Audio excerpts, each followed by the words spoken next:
تصور خدا کا پس منظر اور انسان۔ جیسا کہ ہم پچھلے باب میں دیکھ آئے ہیں کہ موجودہ بڑے مذاہب اور ان کے دیے ہوئے تصور خدا کا وجود صرف چند ہزار سال پہلے کہیں موجود نہ تھا، جبکہ جدید انسان کی عمر بھی 1,00,000 سال کے لگ بھگ ہے۔ البتہ قدیم تہذیبی انسان کے تصورات کا شائبہ اور اس کے سوچنے کا جو انداز تھا وہ مروجہ مذاہب میں بڑا واضح طور پر دکھائی دیتا ہے۔ مزید برآں آج کے مذاہب اور ان کا تصور خدا قدیم کلاسیکل مذاہب کی تبدیل شدہ اور ترقی یافتہ اشکال ہی ہیں۔ آئیے دیکھتے ہیں کہ آخر انسان کو دیوتاؤں کا تصور کیسے آیا۔ قدیم انسان طاقتور اور وسیع و عریض فطرت کے تمام مظاہر کے سامنے خالی ہاتھ اور خالی الذہن یعنی مکمل بے بسی اور اسراریت کے ماحول میں گرا ہوا تھا۔ وہ گرد و پیش کی اشیاء کے علم اور ان کے پس منظر سے ناواقف تھا۔ وہ ایک طرف مناظر فطرت کی انگنت انواع و اشکال سے حیرت زدہ تھا، دوسری طرف فطرت کی دیو ہیکل قوتوں کے سامنے خود کو بے بس پاتا تھا۔ وہ خود کو سمجھانے کی کوشش کرتا کہ گرد و پیش کی جاندار اور غیر جاندار چھوٹی بڑی اشیاء ایسی واقع کیوں ہوئی ہیں جیسے کہ وہ ہیں۔ آج ہمارے پاس اس دنیا کے روزمرہ مظاہر کے بارے میں نہ صرف سائنسی وضاحتیں موجود ہیں بلکہ اس کائنات کے بارے میں ہم ایک گہرا شعور اور علم بھی رکھتے ہیں، لیکن قدیم زمانے کے انسان کو اپنے سوالوں کے جواب میں وضاحتیں گڑھنی پڑتی تھیں۔ ذرا سوچئے ان تمام عجیب اور پرہیبت مظاہر کے بارے میں جن کو قدیم انسان نہیں سمجھ سکتا تھا، جو اس کی روزمرہ زندگی میں موافق اور غیر موافق اثرات ثبت کرتے تھے، جیسے سورج باقاعدگی سے کیوں طلوع و غروب ہوتا ہے، مختلف موسم کیوں کر آتے ہیں، ستارے کیا ہیں، چاند اور اس کا گھٹنا بڑھنا کیا ہے، زلزلے اور طوفان کیسے آتے ہیں۔ پھر انسان کی خود اپنی زندگی کا وجود اور اس سے وابستہ پراسرار واقعات اسے سوچنے پر مجبور کرتے۔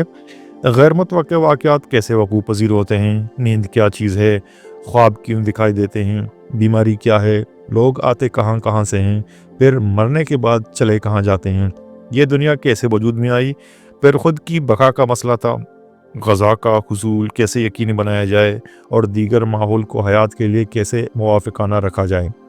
سب قدیم انسانوں نے ان سوالوں کے جواب اپنے اپنے انداز اور ماحول کے مطابق دینے کی کوشش کی۔ مختلف قبائل کے لوگوں نے دنیا کے مختلف حصوں میں مختلف وضاحتیں پیش کی، لیکن ان کی یہ وضاحتیں ان کے ماحول کے واقعات کے ساتھ ہی جڑی ہوئی تھیں۔ چنانچہ وہ درپیش مسائل کے حوالے سے اپنے اپنے مشاہدے کے لیے انوکھے اور قیاسی قصے گڑھ لیتے، جنہیں میتھ یا دیومالائی کہانیاں کہا جاتا ہے۔ دیکھا جائے تو انسان کے سادہ لوہی پر مبنی ان سوالوں کے جوابات دراصل ایک طرح سے سائنسی فکر اور تفتیش کا آغاز تھے، لیکن دوسری طرف یہی قصے اور کہانیاں مذاہب کی بنیاد بھی بنے۔ خواہ یوں کہ یہی خود ساختہ وضاحتیں لوگوں کے ذہنوں میں نسل در نسل منتقل ہونے کی وجہ سے مقدس حیثیت اختیار کر گئیں، جن میں کسی طرح کی تبدیلی ممنوع قرار پائی۔ چونکہ فطرت کے بارے میں اپنے ذہن میں اٹھنے والے سوالات کی وضاحتیں انسان نے اپنے اپنے ماحول کے مشاہدے کی بنیاد پر رکھی تھیں، چنانچہ یہی اختلاف مختلف بستیوں اور تہذیبوں میں انواع و اقسام کے مذاہب کی تخلیق کا سبب بنا۔ مختلف تاریخی عوامل اور جغرافیائی ماحول کے رنگوں سے آمیزہ فطرت کے بارے میں انسان کی یہ خود ساختہ تعبیریں آئندہ چل کر مختلف مذاہب کی تشکیل اور ان میں تصادم کا باعث بنیں کہ ہر گروہ کے لیے اس کے اپنے آباء و اجداد کے قائم کردہ عقائد ہی عزیز تھے اور سچے بھی۔ اولین انسان نے گرد و پیش کی اشیاء اور واقعات کے بارے میں اپنی وضاحتوں کی بنیاد اس خیال پر رکھی کہ یہ دنیا اور اس میں پائے جانے والے سب مظاہر اور اشیاء خود اس جیسی ہی ہیں، لہٰذا اس نے انہیں بھی انسانی اور شخصی صفات کا حامل خیال کر لیا، یعنی انہیں بھی ہیومنائز اینڈ پرسنلائز کر دیا۔ اب اس کے سامنے سب اشیاء خود اس کی طرح شخصیتیں تھیں، یعنی صاحب ادراک، ارادہ، ہستیاں۔ فرق صرف یہ تھا کہ وہ اس سے زیادہ طاقت رکھتی تھیں۔ جانور، پودے، دریا، چاند، سورج، ستارے سب اپنی جادوئی طاقت سے دیوتا بن کر آتے۔ ان میں کچھ دیوتا اچھے اور مہربان ہوتے، کچھ برے جو درد، بھوک اور موت کا سبب بنتے۔ جب قدیم انسان نے تمام اشیاء مظاہر کو ذہین ہستیاں تصور کر لیا تو وہ جذبات اور احساسات کے بھی حامل ہو گئے۔ کمزور انسان کا اپنی بقا کی خاطر طاقتوروں سے فریاد کرنا اب فطری بات تھی۔ لوگ محسوس کرنے لگے کہ کسی بھی چیز سے فریاد اور اپیل کی جا سکتی ہے۔ کیونکہ سورج بھی سوچنے کی صلاحیت رکھتا ہے، چنانچہ اس سے التجا کی جا سکتی ہے کہ وہ ان کے پودوں کو اگانے کے لیے اپنی شعاعیں بھیجتا رہے۔ بارش دیوتا سے سیلاب نہ بھیجنے کی دعا کی جا سکتی ہے اور بارش دیوتا ان کی بات کو سمجھ بھی لے گا۔ لیکن دیوتاؤں کو منانے کے لیے صرف دعائیں ہی کافی نہیں تھیں، ان کی مزید خوشنودی کے لیے ان کے سامنے جھکنا، ماتھا ٹیکنا اور سر بسجود ہونا بھی ضروری تھا۔ چنانچہ دعاؤں کے ساتھ پوجا پاٹ کی رسموں اور عبادتوں کا تصور پیدا ہوا۔ یہ سمجھا جانے لگا کہ غلط طریقے سے دعا کی گئی تو دیوتا ناراض ہو جائیں گے۔ چنانچہ مذہبی پیشواؤں کی ضرورت پیش آئی جنہوں نے دعویٰ کیا کہ وہ دیوتاؤں کا علم اچھی طرح رکھتے ہیں، مزید یہ کہ وہ دیوتاؤں کو خوش رکھنے اور ان کے غیظ و غضب سے بچنے کے لیے بہتر رہنمائی کر سکتے ہیں۔ چنانچہ دعاؤں کے لیے مقدس کلمات اور پوجا پاٹ کے مخصوص طریقے ایجاد ہوئے جو بقول پروہتوں کے دیوتاؤں کو عزیز تھے۔ ان کے ذریعے دیوتاؤں کی تعریفیں کی جاتی۔ مقصد یہ تھا کہ فطرت انسان کے لیے زیادہ سے زیادہ مہربان ہو سکے۔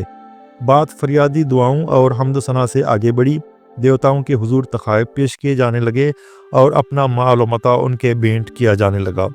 ان عبادات اور رسومات کا مقصد تھا کہ لوگوں کے دیوتاؤں کے ساتھ اچھے تعلقات بنے رہیں۔ اسی اثنا میں ان رسومات کو بڑھاوا دینے میں مذہبی پیشواؤں کے اپنے مادی اور دنیاوی مفادات بھی شامل ہو گئے۔ اول جس زبان میں یہ دعائیں اور مقدس کلمات تشکیل پاتے، کچھ مدت بعد وہ مختلف قبائل کے اختلاط اور دیگر ارتقائی اسباب کی وجہ سے بدل جاتی، لیکن پروہتوں کی کوشش ہوتی کہ دعاؤں کو پرانی اور اصلی زبان میں ہی برقرار رکھا جائے، کیونکہ وہ الفاظ بذات خود بھی مقدس قرار پا چکے تھے۔ اس میں ان مذہبی پیشواؤں کے دو مقاصد مضمر تھے۔ لوگ پرانی زبان اور ان کے متروک الفاظ کے مفہوم سے بھی بہرا ہو چکے تھے۔ اس طرح دیوتاؤں کے علم پر مذہبی پیشواؤں کا اجارہ قائم رہتا اور دوسرے لوگوں میں غیر مفہوم مقدس الفاظ نفسیاتی تاثر بھی بنا رکھتے تھے کہ پروہت دیوتاؤں کی زبان بول رہے ہیں اور یہ الفاظ دیوتاؤں کے مقرب بندے ہی بہتر طور پر جانتے ہیں۔ یہ حربہ آج کے دور کے مذاہب میں بھی عام استعمال کیا جاتا ہے۔ اہل علم ہمیشہ سے اس بات میں دلچسپی لیتے رہے ہیں کہ خدا کا تصور شروع کہاں سے ہوا اور یہ آیا کہاں سے۔ 19ویں صدی کے اواخر اور 20ویں صدی کے شروع میں ایسی تھیوریاں پیش کی گئیں کہ مذہبی خیالات کیسے پیدا ہوئے اور ان پر انسان نے عمل کیسے شروع کیا۔ علم الانسانیت کے ایک سائنسدان بی ٹیلر کی دلیل تھی کہ خدا کے تصور کا آغاز روح پرستی سے شروع ہوا۔ روح پرستی کا یہ خیال قدیم انسان کو موت اور خواب کے تجربات نے دیا۔ وہ حیران تھے کہ ایک مرا ہوا شخص خواب میں کیسے آتا ہے۔ ان کے لیے یہ ایک بڑا پریشان کن سوال تھا کہ جب موت آتی ہے تو زندگی کہاں جاتی ہے۔ آخر وہ اس نتیجے پر پہنچے کہ سب جانداروں اور بے جان اشیاء کے اندر روح ہوتی ہے جو اپنے اجسام کو چھوڑ جاتی ہے اور اپنے الگ وجود کو جاری رکھتی ہے۔ چنانچہ لوگوں نے زیادہ طاقتور روحوں کو پوجنا شروع کر دیا۔ انتہائی قدیم اور قبل از تاریخ کے زمانے کا بہت سا ایسا مواد ملا ہے جس میں بے جان چیزوں میں روح ہونے کے عقیدے کی تصدیق ہوتی ہے۔